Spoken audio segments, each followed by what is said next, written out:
Assalamualaikum warahmatullahi wabarakatuh. Video kali ini saya akan menjawab ada 3 pertanyaan umum yang sering ditanyakan dan insya Allah di sini mungkin cukup membantu bagi Bapak Ibu semua yang merasa kenapa bansosnya sampai hari ini belum juga cair, sedangkan tetangganya itu sudah cair. Dan di tahap-tahap sebelumnya itu lancar, tapi di tahap ini belum juga cair. Nah, kemudian untuk jawaban yang kedua yang akan saya bahas juga di video ini, yaitu kenapa untuk periode bansosnya itu belum berubah di aplikasi cek bansos atau di DTKS ya. Pada saat dicek di sana untuk periodenya atau statusnya itu belum berubah menjadi periode September Oktober, tapi masih periode yang lama yaitu Juli Agustus. Nah, untuk yang ketiga yang akan saya bahas di sini juga yaitu cara untuk mengetahui apakah bansos milik KPM ini masih bisa cair atau sudah tidak cair lagi. Jadi pastikan nonton video ini sampai habis, dan bagi yang baru bergabung silahkan klik subscribe-nya terlebih dahulu agar tidak ketinggalan dengan setiap informasi yang terupdate yang selalu saya bahas di channel ini. Dan juga jangan lupa bagikan video ini ke seluruh sosial media yang Bapak Ibu punya agar teman-teman yang lain di luar sana juga bisa mengetahui terkait informasi ini.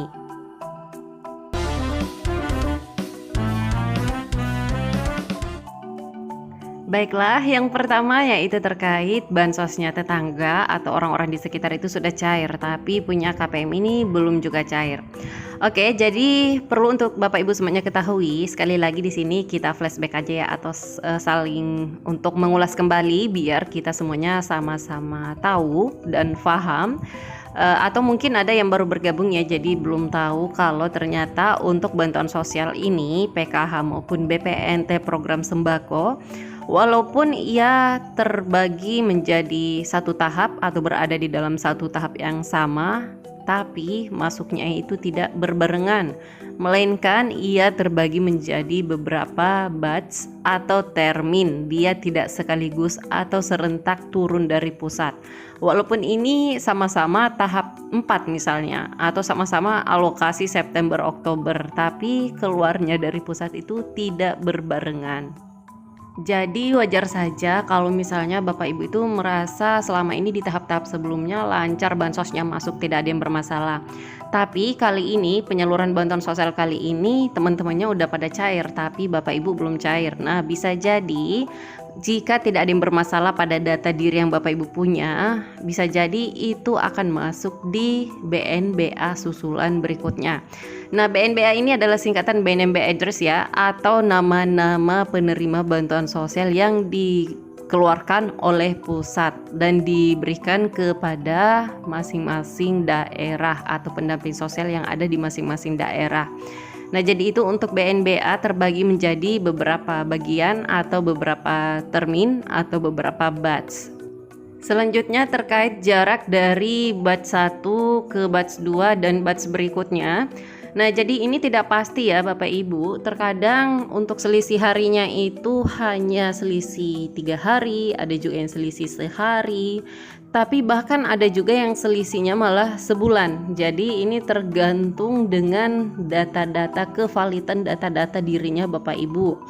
Nah, misalnya karena untuk pemutakhiran data ini, penarikan data itu dilakukan setiap bulan sekali. Misalnya nih, ada yang bermasalah pada data dirinya Bapak Ibu. Nah, sehingga menyebabkan tidak masuk di termin sekarang ini atau batch yang pertama. Tapi karena pada saat waktu yang berjalan datanya Bapak Ibu itu dimutakhirkan atau diperbaharui atau dilakukan penarikan data dari pusat melalui sistem.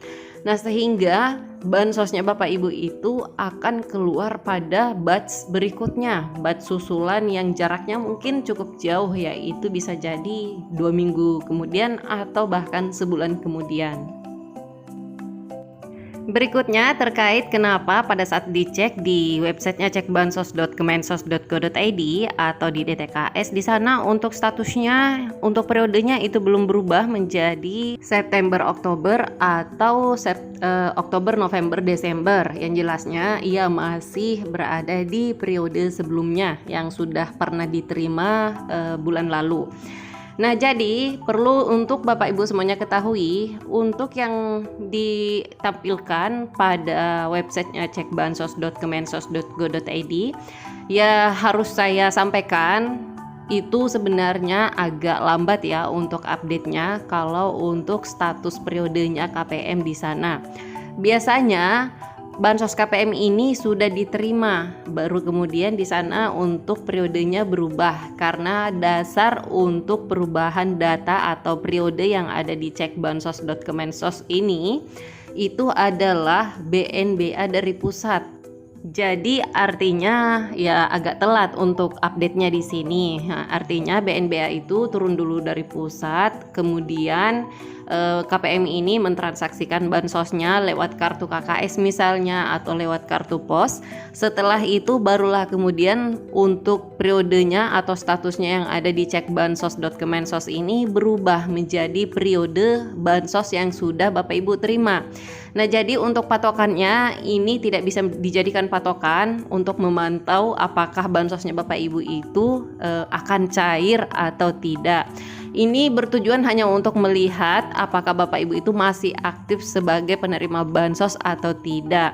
Nah, karena di sini untuk update-nya bisa dibilang agak telat ya, berbeda dengan di DTKS.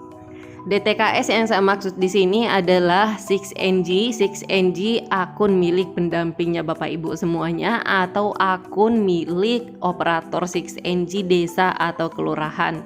Nah, kalau di sana itu update semua dan untuk progresnya itu kelihatan sudah sampai mana tahap penyaluran bansosnya. Jadi apabila Bapak Ibu ngecek namanya di websitenya Cek Bansos ini, kemudian di sana untuk periodenya belum berubah, nah jangan jadikan itu patokan kalau bansosnya Bapak Ibu itu tidak akan cair.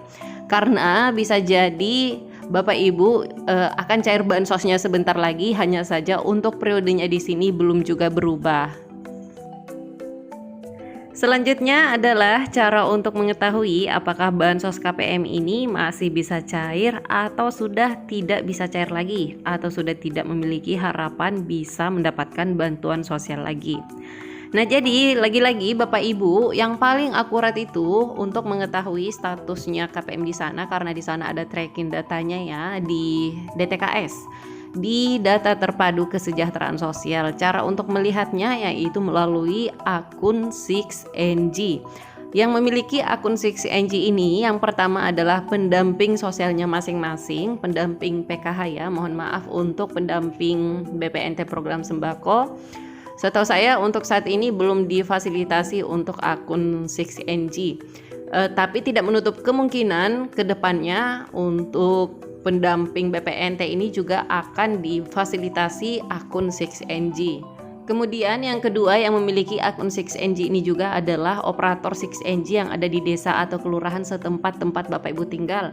Dan yang ketiga yang memiliki akun 6NG ini sudah pasti adalah supervisor operator 6NG yang ada di dinas sosial setempat. Tapi yang paling tepat yang Bapak Ibu bisa tanyain terkait data dirinya Bapak Ibu yang ada di 6NG atau DTKS, yang pertama adalah pendamping sosialnya masing-masing, pendamping PKH-nya apabila Bapak Ibu adalah penerima PKH.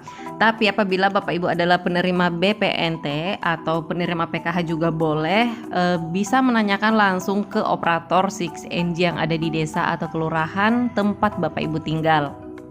Kemudian kapan saatnya untuk menanyakan langsung ke operator 6NG-nya atau ke cek langsung namanya di DTKS ya. Nah, jadi tidak harus misalnya nih Bapak Ibu bansosnya itu telat beberapa minggu, yang lain sudah dapat, Bapak Ibu belum cair padahal di tahap-tahap sebelumnya sudah masih cair. Nah, sebenarnya itu belum wajib Bapak Ibu untuk menanyakan langsung ke operator 6NG-nya. Karena seperti yang saya sampaikan tadi, bisa jadi itu hanya mengalami keterlambatan karena untuk bansos ini masuknya bertahap. Terkecuali bansosnya KPM itu sudah pada cair semua dan sudah memasuki lagi di tahap berikutnya, artinya Bapak Ibu itu bansosnya tertinggal satu tahap. Nah, barulah Bapak Ibu wajib untuk menanyakan statusnya di operator 6NG. Bisa langsung ke pendamping sosial PKH-nya atau bisa juga langsung ke operator 6NG yang ada di desa atau kelurahan setempat. Baiklah, sementara itu saja yang bisa saya sampaikan di video kali ini. Semoga video ini bermanfaat, dan buat yang lainnya yang masih ada yang ingin ditanyakan seputaran bantuan sosial bisa langsung tulis komentarnya di bawah video ini ya. Dan insya Allah di next video saya akan membahas terkait update pencarian bantuan sosial saat ini, untuk progresnya, apakah bisa cair untuk BPNT dan juga PKH yang masuknya melalui PT Pos di bulan November ini atau tidak. Jadi pastikan nonton video-video saya berikutnya yang selalu saya update, selalu saya upload kurang lebih sehari sekali ya. Dan juga penting banget Bapak Ibu aktifkan lonceng notifikasinya agar tidak ketinggalan dengan setiap video-video terbaru yang selalu saya upload. Oke, itu saja. Terima kasih banyak sudah menonton videonya sampai habis. Sampai ketemu lagi di video selanjutnya. Wassalamualaikum warahmatullahi wabarakatuh.